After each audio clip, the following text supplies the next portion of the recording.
All right. Ooh, that's loud. Greetings. Welcome back to Black Bear News, where everything is connected. How y'all doing? Good to see you. Thanks for hanging out with me on the. It's still kind of loud, isn't it? Thanks for hanging out with me on these interwebs. We're live on YouTube, Rockfin, Callin, and on Twitter. And we're gonna just do the thing, do the damn thing.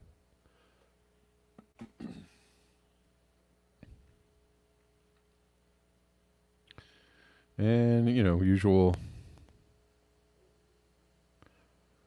just a whole bunch of carnage going on. Oh my.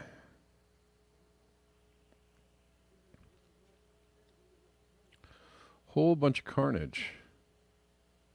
Yahoo.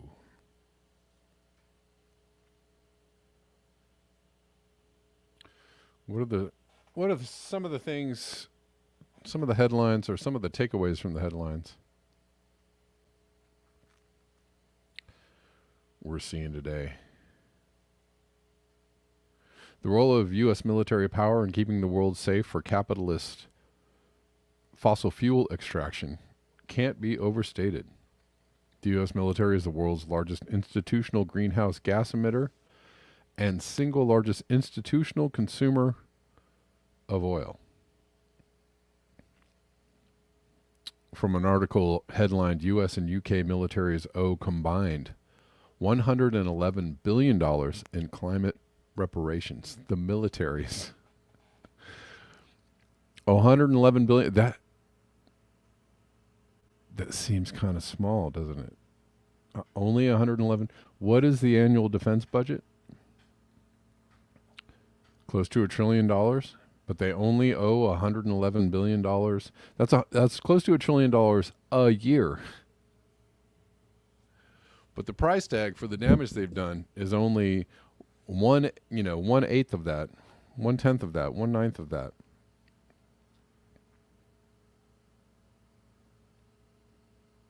Doesn't add up.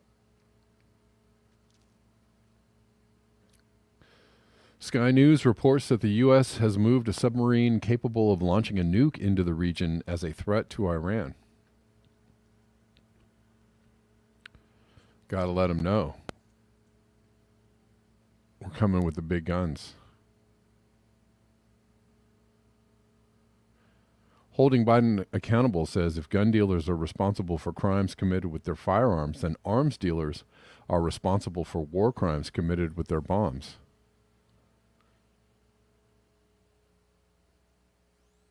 That sounds pretty logical, doesn't it?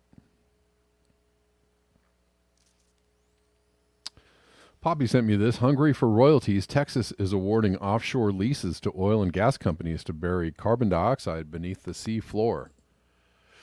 Critics worry about leakage. Pipeline safety and carbon storage is lackluster onshore record.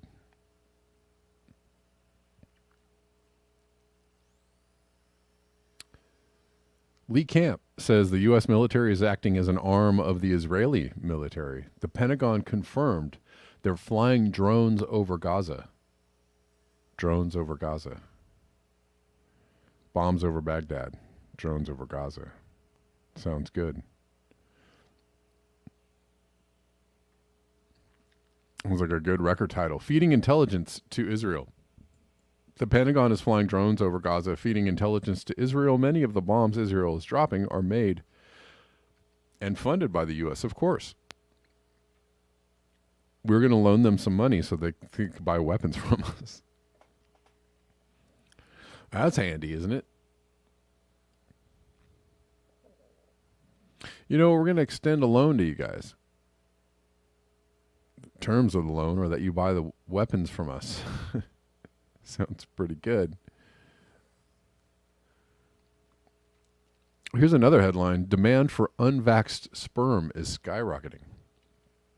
Just as birth rates continue declining in many countries, such as Sweden and Germany, the declines baffle demographers.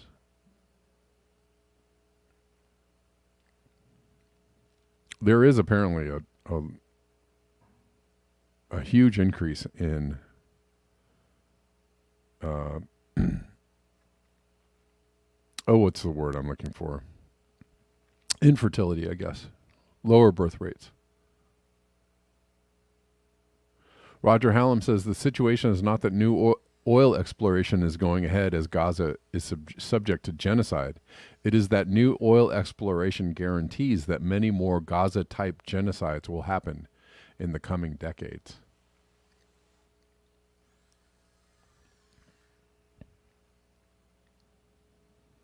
What about the... I'm sure there are coming genocides involved not just in oil and gas exploration, but in lithium mining, nickel mining, cobalt.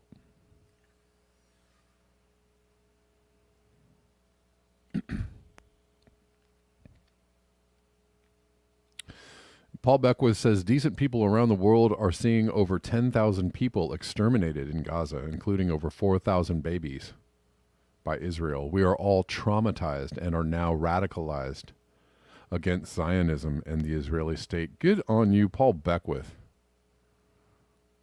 for bringing out the big guns. He says bloody murderers.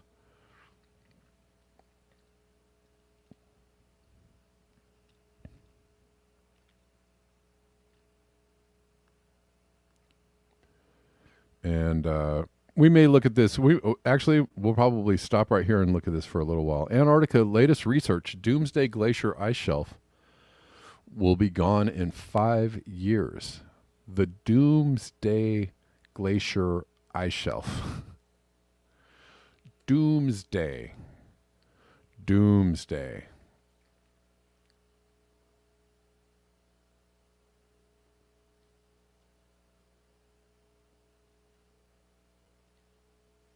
This is from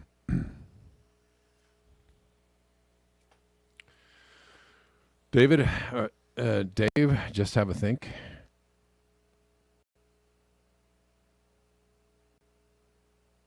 Let's listen to a bit of this. About 2 years ago, I made a video exploring how climate change was starting to affect Antarctica, and in particular, one of its largest ice sheets, Thwaites Glacier, sometimes called the Doomsday Glacier. Back then, scientific research was revealing an erosion of the underwater grounding line of the glacier, which is the bit where its front floating ice sheet joins up to the mainland. And there was speculation that one day in the future, the Doomsday Glacier may disappear completely. The thinking was that this would be mostly bad, with global sea levels rising by perhaps as much as a metre as a consequence, flooding land that's currently inhabited by more than 250 million human beings. But the general scientific consensus seemed to be that the process would take about a century to play out completely.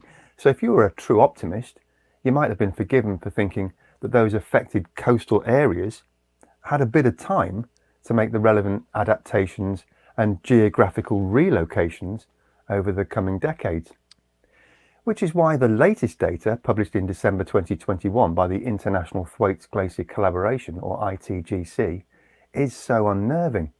Their researchers found other additional issues that have led them to suggest the floating ice sheet could potentially shatter completely in just a few years from now, effectively paving the way for a much more rapid loss of the entire glacier.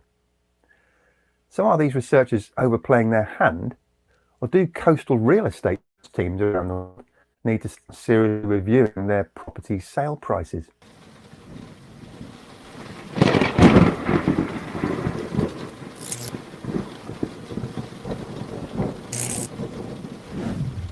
Hello and welcome to Just Have a Think.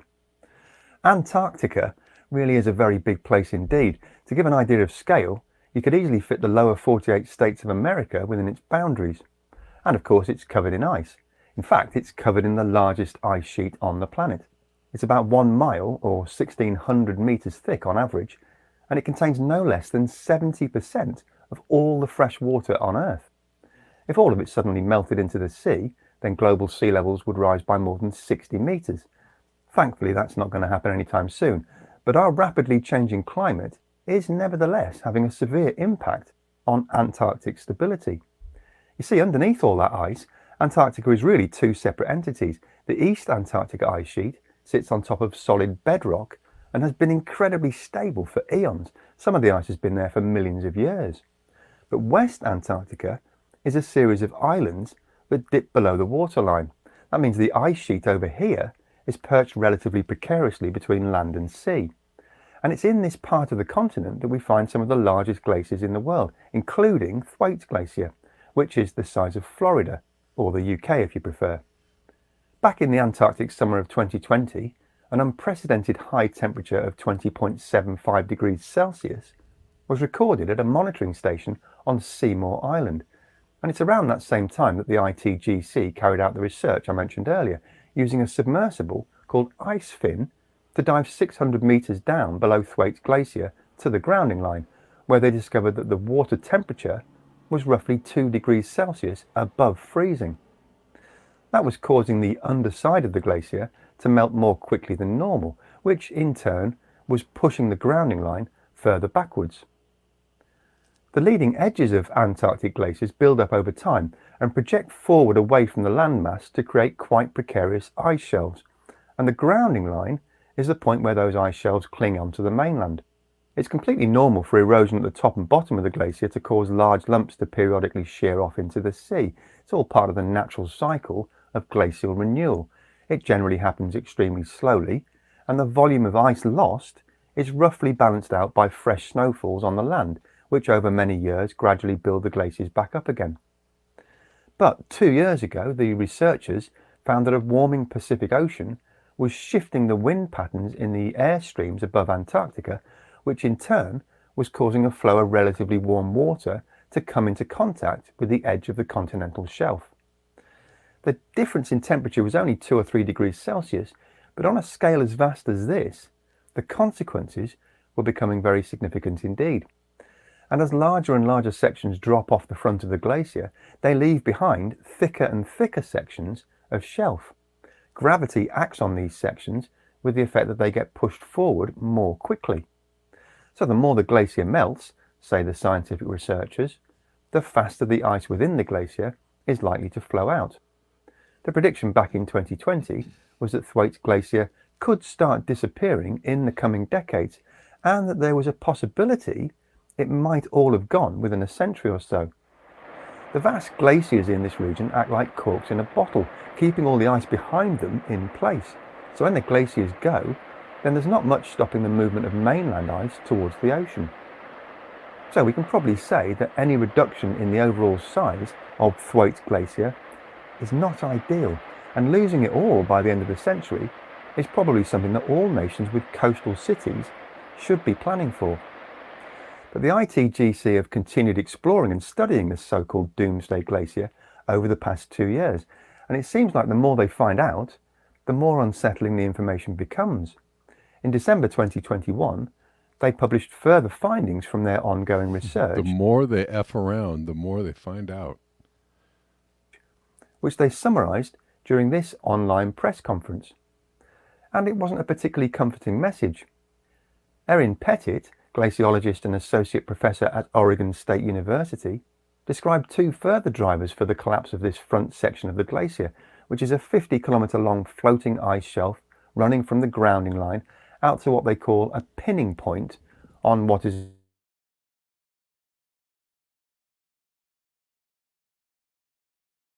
120 kilometres wide. And the rate at which the whole thing is sliding into the sea is slowed down and stabilised by this wedged-in shelf, which effectively acts like a dam. Or at least it does at the moment anyway. That looks set to change though. Erin and her team discovered that the ice shelf is increasingly losing its grip on that wedging point. They already knew it was being affected by that underwater warm water that I mentioned earlier. But recent satellite imagery has revealed that this area, that they call an ice tongue on the western side of the shelf, is now no longer a single solid sheet, but has deteriorated into nothing more than a loose cluster of icebergs, which now don't have any kind of stabilizing influence over the eastern part of the ice sheet. All right. I'm going to stop playing it right there because it's kind of long and I could probably play the whole thing. But the upshot of this, he gives very good information there. The upshot is that the faster it melts, the faster it melts. The warmer it gets, the warmer it gets. Capiche? But let's go back to this article that Ben C. posted here.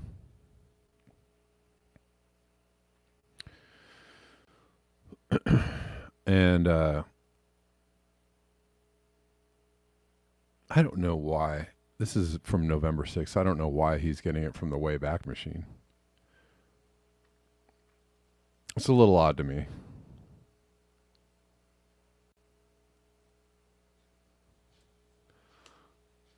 This is from the Wayback Machine, but it's published or yesterday, right? So you could probably just go to the Guardian and find this article. I don't know, whatever. You have to find an archived version of it? I don't think you do.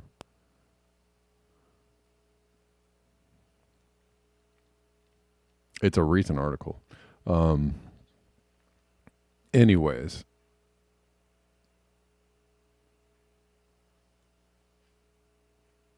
The U.S. and U.K. militaries owe combined $111 billion in climate reparations, says the study. According to the study, exclusive study finds militaries have generated about 430 million metric tons of CO2 emissions since 2015 Paris Accords. It's a lot of metric tons in a relatively short amount of time. The U.S. and U.K. militaries owe at least $111 billion in reparations to communities most harmed by their planet heating pollution. A first-of-its-kind study calculates. Is it a first-of-its-kind? The research employs a social cost of carbon framework, a way to estimate the cost in dollars of the climate damage done by each additional ton of carbon in the atmosphere.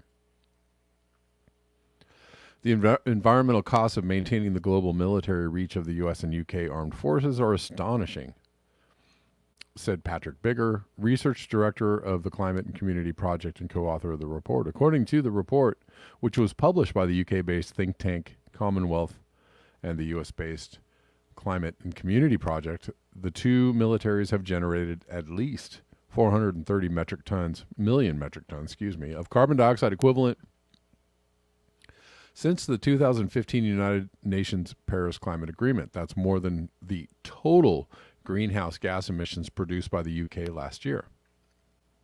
To offer minimal compensation for damage caused by those emissions, the U.S. military should offer $106 billion in international climate financing, while the UK military should offer $5 billion. The researchers write, employing an equation drawn up by a Columbia University researcher in 2021. Those figures, though eye-popping, are extremely conservative, the authors say. We wanted to get a sense of the minimum scale of climate finance that both of these countries owe due to the minimum scale. Well, that's about right. Due to the effects of their military operations, said Kem Rogali, a researcher at Commonwealth and study co-author, but it really is the minimum. One reason they are based on opaque and incomplete data from the US and UK governments, which don't include most emissions from the institution's supply chains. Aha!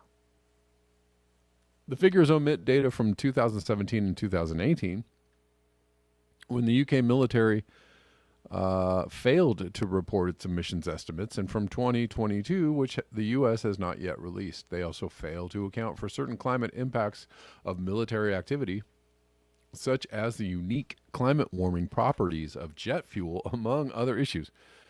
Man.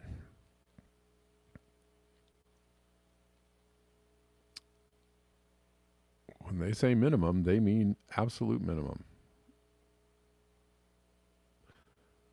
The UK and US have made some plans to clean up their military's emissions imprints.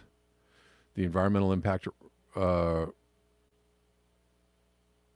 wreaked by the US and UK militaries extends far beyond warming from greenhouse gas emissions.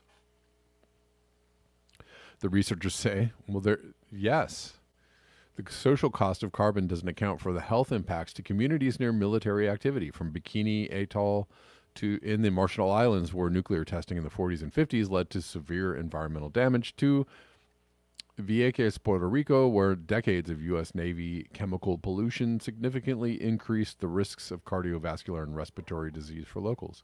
2, Iraq, where troops' use of depleted uranium led to widespread health issues, including birth defects during the Gulf War and the 2003 invasion.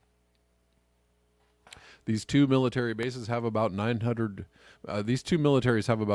bases overseas, said Rogali. The effects of having all these military installations across the world is going to be extremely severe when you're supplying them with fossil fuels, clearing land, building installations for military activity, contaminating with toxic waste.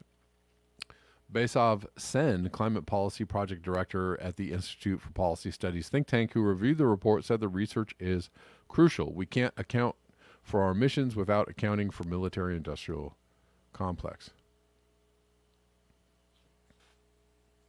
Militaries are among the world's biggest contributors to the climate crisis, accounting for 5.5% of all global greenhouse gas emissions, one 2022 estimate from international experts found. The new study, researchers said they focused on the U.S. and UK military specifically because they have been architects of the modern fossil fuel economy since the Industrial Revolution.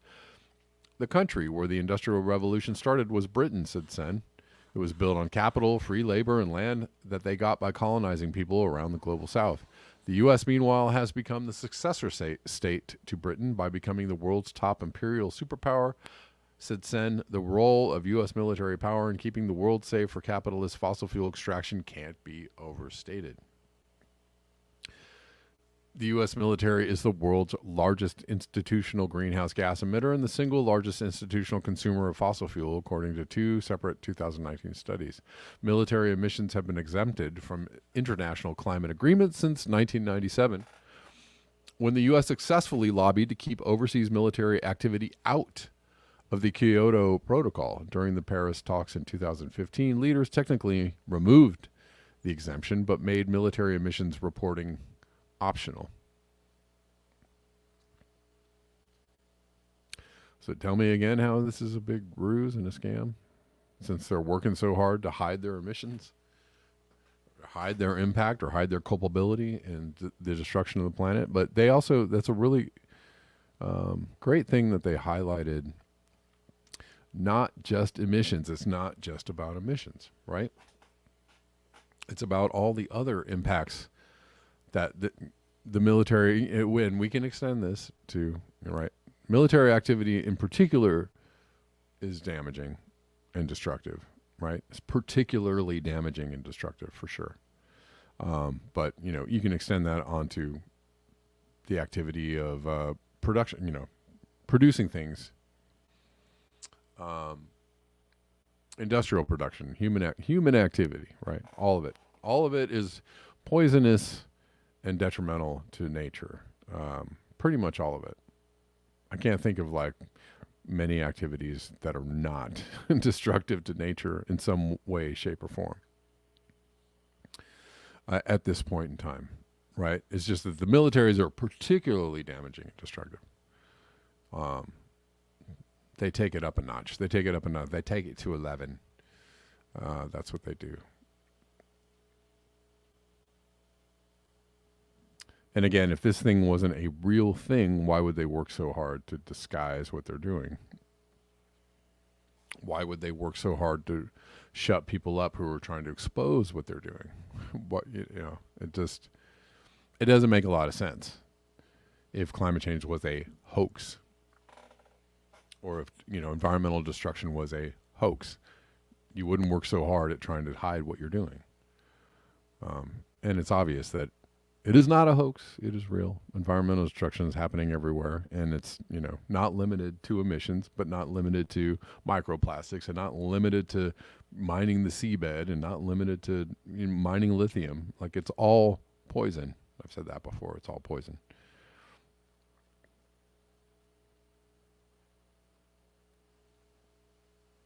And the first thing that we should do if we want to not bring an end to all life on Earth is probably stop military endeavors as we know them.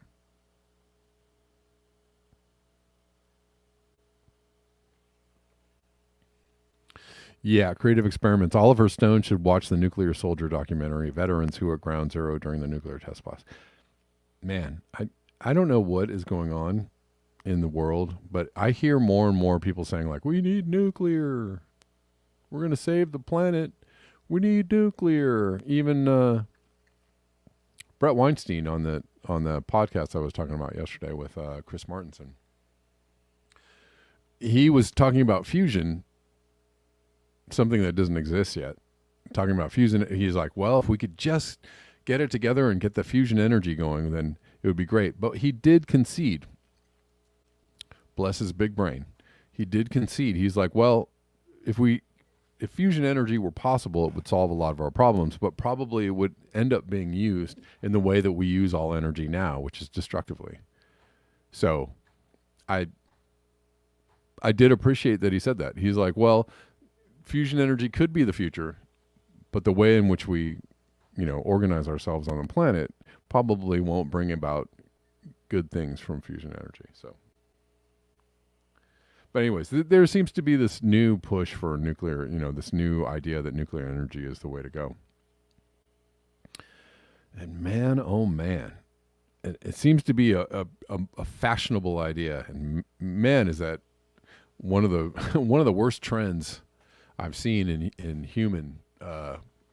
the human community in a while.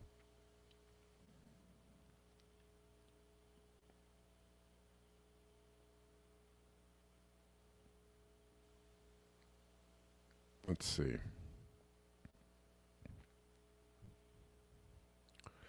Guys, I'm going to end the show early today. I apologize. It's just one of those days. Probably going to end it in a few minutes.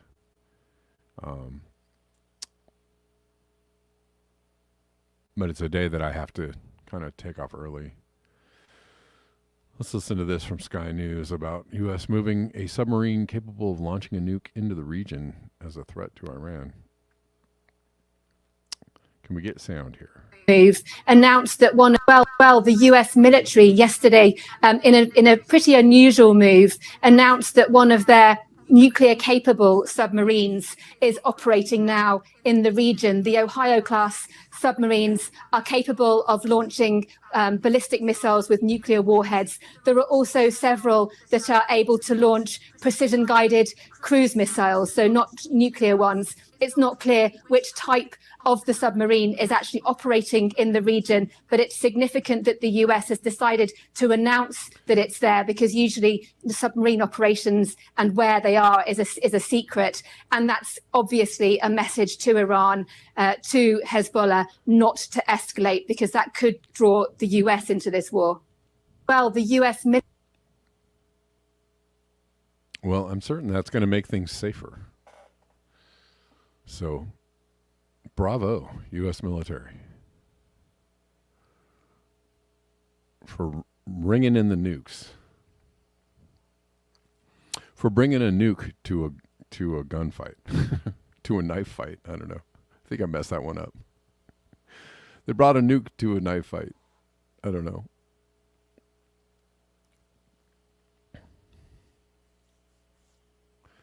And I really like this point of holding Biden accountable.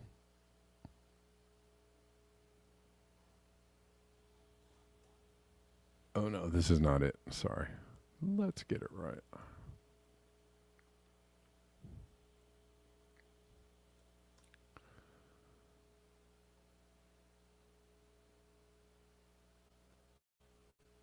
If gun dealers are responsible for crimes committed with their firearms, which is something that the Biden administration and others in the liberal land, libland, we call it, they want to hold gun manufacturers responsible for the deaths that they cause. Huh. It's interesting. So, yeah, wouldn't that extend to the makers of weapons, military weapons that destroy other people? No? Yes? No? I don't know. It seems pretty simple to me. The U.S. is planning a $230 million transfer of precision bombs to Israel. And I'm sure those are for keeping people out of harm's way.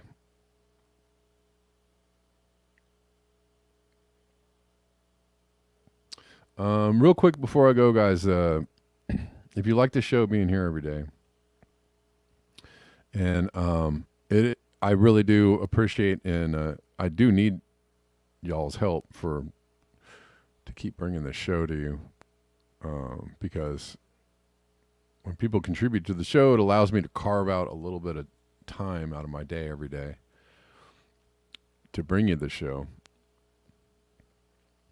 And it really does help keep everything going along. So the best way is to contribute or donate to the show. buymeacoffee.com/blackbearnews. Cash App at Red Llama Music. Venmo at Kevin Sandbloom. PayPal.me/Kevin Sandbloom. And Zelle me at kevinsandbloom@protonmail.com. All right. And I do appreciate everybody that contributes. Well,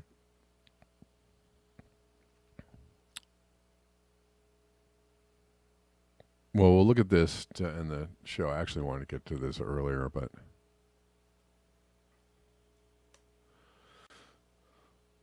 Poppy sent me this. As federal money flows to carbon capture, Texas bets on an undersea bonanza. Give me 1 second, guys.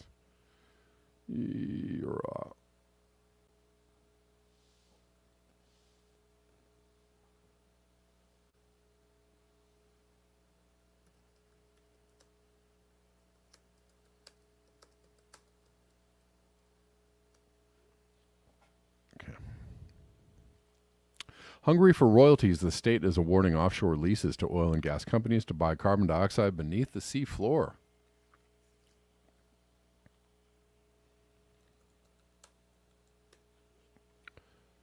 Critics worry about leakage, pipeline safety, and carbon storage's lackluster onshore record. Well, if it has problems onshore, then certainly putting it underwater is going to be the best thing. Over the last century, the state of Texas has reaped billions of dollars by allowing companies to burrow under the floor of the Gulf of Mexico to extract oil and gas. Now, the General Land Office, the state agency tasked with protecting the vulnerable Texas shoreline and other natural resources, is eyeing carbon sequestration as the next industry to develop in the Gulf. Angling for a share of $12 billion in federal funding for such projects under the 2021 Infrastructure Investment and Jobs Act, companies are competing to build carbon capture plants next to onshore oil wells. Onshore oil wells, gas wells, and other polluting facilities along the coast. At the same time, they are applying for offshore leases that will allow them to store that heat-trapping carbon dioxide beneath the sea floor. Crucial to the efforts are a stream of U.S. government grants followed by generous tax credits for every ton of carbon stored. In September 2021, Texas's General Land Office, or GLO, awarded its first lease for carbon sequestration on 40,000 acres of state-owned land near Port Arthur to Talos Energy, a Houston-based oil and gas company. The oil giant Chevron has a 50% stake in the project known as Bayou Bend, which, if completed, could be the nation's first offshore carbon storage site. In August, the GLO announced that it had awarded 6 more leases for offshore carbon storage that would generate $130 million in bonus payments for the state's school fund. And in February, the Port of Corpus Christi, the nation's largest port for oil exports and an economic engine for Texas, said it had received $16.4 million in federal funding to conduct a feasibility study for both onshore and offshore carbon storage projects. The research will be conducted with Texas A&M's University, the University of Texas, Talos, and Howard Energy Partners, a San Antonio gas company. The GLO declined to provide details about the 6 offshore leases granted in August, from the location or size of the storage sites to the identities of the companies involved. Despite its announcement that the projects had been greenlighted, the agency said the leases had not yet been formally executed. the oil and gas industry maintains that carbon capture and storage technology, or CCS, can significantly reduce greenhouse gas emissions and hasten the nation's progress towards net zero status, the point at which the volume of heat-trapping gases released by power plants, oil refineries, factories, and other major emitters would be equal to what is removed. And people have questions about how that's actually going to happen, if ever going to happen.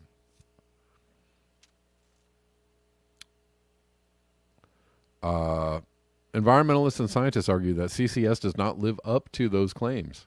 So far, the technology is yet to be widely deployed, and the results have been mixed, meaning that emissions continue to increase even as billion-dollar plants for carbon capture and sequestration are built out. Relying on the oil and gas industry's data, the nonprofit Institute for Energy Economics and Financial Analysis reported last September that 10 of 13 major CCS projects around the globe had failed or underperformed by wide margins. It doesn't work for as long as people claim it does, and there are significant uncertainties about how long it can be stored underground, said Dennis Wamstead, an energy analyst at the Institute. Carbon capture technology essentially acts as a giant filter. When natural gas is burned at a power plant, most of the emissions typically flow directly into the atmosphere. But when a capture facility is attached to the power plant smokestacks, gases fed through the facilities separate the carbon molecules from other pollutants through a series of chemical reactions. The isolated carbon molecules can then be pressurized and compressed into a liquid that, in theory, is transported through a pipeline to a sequestration well, more or less modeled after an oil and gas drilling well. At this stage, the CO2 is sent back underground and trapped under layers of rock and sediment. Leakage is a major concern. In another study casting doubt on the viability of CCS, Italian researchers estimate that if storage wells leaked at a rate of 0.1%, a likely scenario, based on what scientists have observed so far, an additional 25 gigatons of carbon would be added to the atmosphere by 2100. 25 gigatons. Gigatons. Scientists and environmentalists and frontline communities also worried that the pipelines that transport pressurized carbon dioxide to storage wells could explode, putting nearby communities at risk. 3 years ago in Satartia, Mississippi, dozens of people were hospitalized and hundreds evacuated after a CO2 pipeline ruptured. Emergency responders were impeded when the heavy concentration of carbon dioxide in the air prevented their vehicles from working. Wow. Wow. Doesn't sound... it sounds like there's problems, right? There's problems.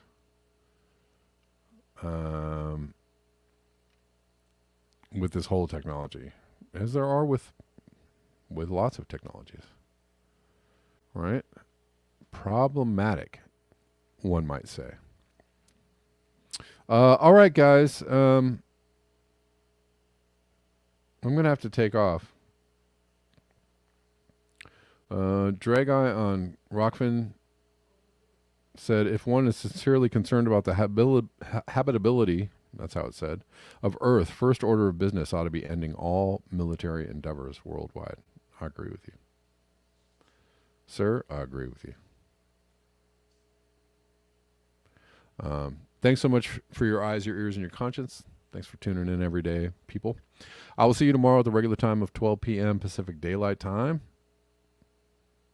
And until... peace.